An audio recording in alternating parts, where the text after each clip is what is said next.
नमस्कार दोस्तों, आज हम पीईटी परीक्षा के उत्तर प्रदेश अधीनस्थ सेवा चयन आयोग यानी कि पीईटी परीक्षा 2022 की जो 15/10/2022 यानी कि 15 अक्टूबर 2022 को द्वितीय पाली में पीईटी का एग्ज़ाम हुआ था, उसकी ऑफिशियल आंसर की लेकर आए हैं। तो चलिए शुरू करते हैं कि कौन कौन सवाल यूपी ट्रिपल एससी ने सही किए हैं। तो आप अपने क्वेश्चन पेपर में मिलाइएगा। तो हम वीडियो की शुरुआत करते हैं। 15 अक्टूबर 2022 का द्वितीय पाली का है पेपर। पहला क्वेश्चन था, पंचतंत्र की कथाएं किसके द्वारा लिखी गई हैं। क्वेश्चन इधर उधर होगा, आप अरेंज करके मिला लीजिएगा। तो विष्णु शर्मा था आंसर। और दूसरा क्वेश्चन था, गौतम बुद्ध ने सारनाथ में अपना पहला उपदेश दिया था धर्म चक्र प्रवर्तन मुद्रा में। और तीसरा प्रश्न था, निम्नलिखित में से किस शासक के दरबारी कवि हरिसेन थे। तो ये समुद्रगुप्त के दरबारी कवि थे। चौथा प्रश्न था, जजिया कर फिर से लगाने वाले शासक का नाम औरंगजेब था। और पांचवा प्रश्न था, निम्नलिखित में से किसे अंग्रेजों द्वारा शुरू किए गए महत्वपूर्ण योगदानों में से माना जाता है। तो रेलवे को। और छठवां प्रश्न था, निम्नलिखित में से कौन सा 1857 के विद्रोह का परिणाम था। ईस्ट इंडिया कंपनी की शक्तियों को ब्रिटिश क्राउन में हस्तांतरित करना यह परिणाम था। सातवां क्वेश्चन, सभी यूपी ट्रिपल एससी द्वारा बताए गए आंसर हैं। 1930 में महात्मा गांधी द्वारा सविनय अवज्ञा आंदोलन शुरू करने का कारण था। तो नमक कानून तोड़ने के लिए दांडी मार्च था। और आठवां प्रश्न था, निम्नलिखित में से कौन स्वतंत्र भारत का पहला भारतीय गवर्नर जनरल था। तो ये राजगोपालाचारी थे। अगला प्रश्न है नौवां प्रश्न, निम्नलिखित में से किस अधिनियम द्वारा बर्मा को भारत से अलग किया गया। तो भारत शासन अधिनियम 1935 द्वारा। और 10वां प्रश्न था, भारत को ब्रिटिश नियंत्रण से मुक्त करने के लिए भारतीय राष्ट्रीय सेना का गठन किसने किया। तो ये सुभाष चंद्र बोस ने किया था। जबकि कई लोग बता रहे थे कि मोहन सिंह उन्होंने जबकि यूपी ट्रिपल एससी ने सुभाष चंद्र बोस को माना है। और 11वां प्रश्न था, निम्नलिखित में से कौन पृथ्वी का सबसे बड़ा अंतःस्थलीय जलीय निकाय है। तो कैस्पियन सागर है। और 12वां प्रश्न था, सामान्य वर्षा में अचानक वृद्धि हो जाती है तो कई दिनों तक लगातार जारी रहता है, इसे मानसून का क्या कहा जाता है। इसे मानसून का प्रस्फोट अथवा फतना कहा जाता है। जीएमटी का पूर्ण रूप क्या था। जीएमटी का पूर्ण रूप ग्रीन मीन टाइम था। ग्रीन मीन टाइम जीएमटी का पूर्ण रूप था। 14वां क्वेश्चन था, प्रति 1000 लोगों पर जीवित जन्मों की वार्षिक संख्या को किस नाम से जाना जाता है। तो ये क्रूड बर्थ रेट के नाम से जाना जाता है। और सागौन के जंगल भारत में किस राज्य में पाए जाते हैं। तो ये मध्य प्रदेश में इसका सही जवाब था। योजना आयोग के अंतिम उपाध्यक्ष श्री मोटक सिंह अहलूवालिया थे। और 17वां क्वेश्चन था, निम्नलिखित में से कौन सा क्षेत्र सबसे बड़ा नहीं होता है। तो ये प्राथमिक क्षेत्र इसका सही जवाब था। 18वां क्वेश्चन था, निम्नलिखित में से किस राज्य को हरित क्रांति के लिए भारत में आरंभिक स्थल के रूप में चुना गया। तो ये पंजाब को चुना गया था। 1969 में प्रमुख निजी बैंकों का राष्ट्रीयकरण किया गया। तो इनमें से कोई नहीं इसका सही जवाब हो जाएगा। 1991 के आर्थिक सुधारों के बाद उद्योग विशेष रूप से सार्वजनिक क्षेत्र के लिए आरक्षित थे। तो परमाणु ऊर्जा उत्पादन के लिए आरक्षित थे। अगला क्वेश्चन था, निम्नलिखित में से कौन सा अनुच्छेद अल्पसंख्यकों के हितों का संरक्षण। अनुच्छेद 29 था। और 22वां क्वेश्चन था, 42वें संविधान संशोधन के माध्यम से कौन सा डीपीएसपी का समान न्याय और निःशुल्क विधिक से संबंधित है। तो ये equal justice and free legal aid है, यानी कि समान न्याय और निःशुल्क विधिक सहायता से संबंधित है। 23वां क्वेश्चन था, निम्नलिखित में से मौलिक कर्तव्य का इसका सही जवाब हो जाएगा ये सभी। और 24वां क्वेश्चन था, अनुच्छेद 245 के अनुसार संसद का कार्य है कानून बनाना और सरकारी आयोग का गठन केंद्र राज्य संबंध के लिए किया गया। प्रकाश वर्ग तार्किक दूरी का मात्रक है। और 27वां क्वेश्चन पूछा गया था, सभी अम्लों में समान तत्व है। तो हाइड्रोजन सभी अम्लों में समान तत्व है। 28वां क्वेश्चन था, नॉन स्टिक खाना पकाने के बर्तन टेफ्लॉन से लेपित होते हैं। और 29वां क्वेश्चन था, निम्नलिखित में से कौन सबसे बुद्धिमान स्तनधारी है। तो इसका सही जवाब हो जाएगा डॉल्फिन। और 30वां क्वेश्चन का सही जवाब था प्रकाश की गुणवत्ता, मात्रा और अवधि। 38वें क्वेश्चन का सही जवाब था 11/13। और 32वें क्वेश्चन का जवाब था 7.9। और 33वें क्वेश्चन का जवाब था 5%। 34वें क्वेश्चन का जवाब था 140। और 35वें क्वेश्चन का जवाब था करनी में 5-2। आप अपने क्वेश्चन पेपर में मिलाते जाइएगा। 36वें क्वेश्चन का जवाब था सु प्लस अल्प। 27वें क्वेश्चन का जवाब था समाप्ति प्लस विघ्न। और 38वें क्वेश्चन का जवाब था ईश्वर में विश्वास रखने वाला को आस्तिक कहा जाता है। 39वें क्वेश्चन का जवाब था स्थावर का जंगम होता है। 40वें क्वेश्चन का जवाब था बिल्ली को पहले ही दिन मरना चाहिए, क्या भय का शमन शुरू में ही कर देना चाहिए, इसका सही जवाब था। और इंग्लिश का पैराग्राफ का आंसर था 41वें का नो। और 42वें का थैंक यू कार्ड्स। और 43वें का डोसाइल। 44वें का टोडी।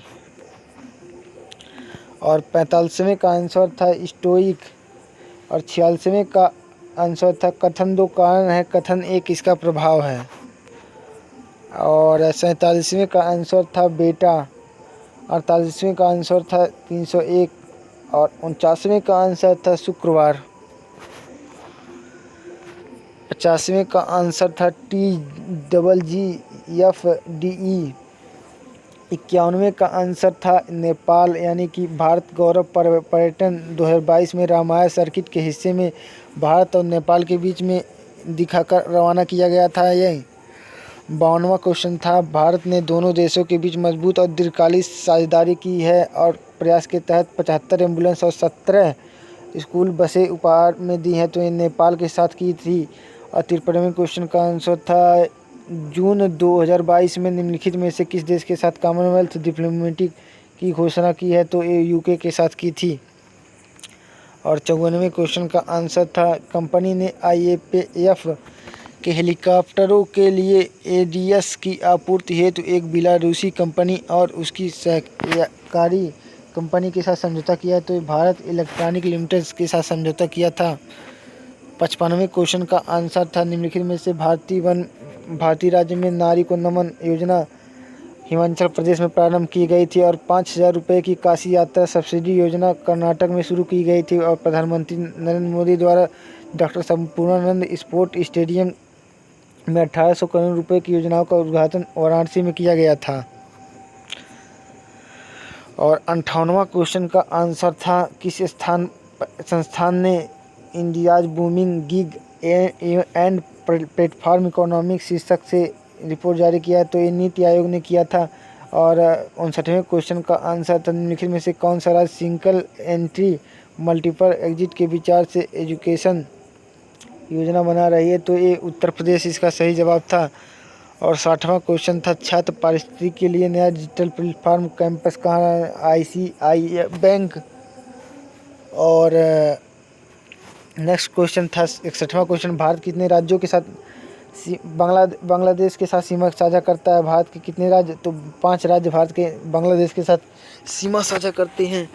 और 62वां क्वेश्चन का सही जवाब था पोलैंड की राजधानी जॉल्टी है। और निम्नलिखित में से कौन सा भारत का सबसे छोटा केंद्र शासित प्रदेश है, तो लक्षद्वीप भारत का सबसे छोटा केंद्र शासित प्रदेश था। और 64वां क्वेश्चन का आंसर था निम्नलिखित में से किसके पास लोकसभा सत्र को स्थगित करने की शक्ति है, तो भारत के राष्ट्रपति के पास यह शक्ति है। और 65वें क्वेश्चन का आंसर था अंतर्राष्ट्रीय अहिंसा दिवस 2 अक्टूबर को मनाया जाता है। वास्को डी गामा का मकबरा दफन स्थान कोच्चि केरल में स्थित है। 67वां क्वेश्चन का आंसर था उत्तर प्रदेश का एक लोकप्रिय शास्त्रीय नृत्य है, तो उत्तर प्रदेश का कथक लोकप्रिय शास्त्रीय नृत्य है। 68वें क्वेश्चन का थॉमस कप का संबंध बैडमिंटन से है। और प्रसिद्ध पुस्तक विंग्स ऑफ फायर की किसकी आत्मकथा है, तो ये APJ अब्दुल कलाम की आत्मकथा का नाम है। और 70वें क्वेश्चन का ग्लोबल वार्मिंग का अपेक्षित परिणाम है, तो ये सभी इसका सही जवाब होगा। और हिंदी का गद्यांश का आंसर था 71वां का माँ बाप का सपना पूरा करने के लिए सुख चैन की ज़िंदगी बसर करने एवं समाज में प्रतिष्ठा पाने के लिए जाते हैं। और 72वां क्वेश्चन का सही जवाब था अनुच्छेद को ध्यान में रखते हुए एक कौन सा सबसे प्रबल तर्क है, तो अधूरे संस्कार इसका सही जवाब था। 73वें क्वेश्चन का जग हंसाई से बचने के लिए। 74वें क्वेश्चन का 2 पीढ़ियों का अंतराल। और 75वें क्वेश्चन का अंतराल था उत्तर है कि बच्चों के परिवार के सदस्यों, पत्नी और बच्चों में रहन सहन, खान पान, पहनावे और चाल चलन में ऐतराज और कटाक्ष करते होंगे। और 76वें क्वेश्चन का सही जवाब था बुजुर्ग बुढ़ापे के लिए कुछ अर्जित करके रखें, अगली पीढ़ी के सदस्यों पर बोझ न पड़े, न कि अपनी राय थोपे। 77वें क्वेश्चन का सही जवाब था गद्यांश के अनुसार जो माता पिता बदलते समय के साथ अपने आप को बदल लेते हैं वो बहू बेटों को उचित सम्मान देते हैं, ये सही जवाब था। 78वें क्वेश्चन का सही जवाब था पीढ़ियों के अंतरण के कारण जीवन मूल्यों के बदलने से युवा पीढ़ी अदूरदर्शी और असहनशील होती जा रही है और उसकी ग्रहणशीलता कम होती जा रही है। और 79वें क्वेश्चन का सही जवाब था जो बच्चे संस्कार की हीन और अविवेकी और जो अपने भविष्य को नहीं देख पा। 80वें क्वेश्चन का सही जवाब था माँ बाप का सपना संतान और उसके परिवार के प्रति रूखा व्यवहार, वाणी का असंयम, बहुबेचियों में जिंदगी में ज़्यादा दखल अंदाजी। और 81 से 85 तक ग्राफ था, तो ग्राफ में चयनित और अचयनित, उत्तीर्ण और अनुत्तीर्ण वाला पूछा गया था। तो क्या मिला लीजिए इसका कौन सा सही आंसर है। 81वें का क्वेश्चन का सही आंसर था जिला ई। और 82वें क्वेश्चन का सही जवाब था 2013। 83वें क्वेश्चन का सही जवाब था जिला ए। और 84वें क्वेश्चन का सही जवाब था 88.54%। और 85वें क्वेश्चन का सही जवाब था 2012। और 86वें क्वेश्चन का सही जवाब था 64.71%। और 87वें क्वेश्चन का सही जवाब था 144। और 88वें क्वेश्चन का सही जवाब था 118।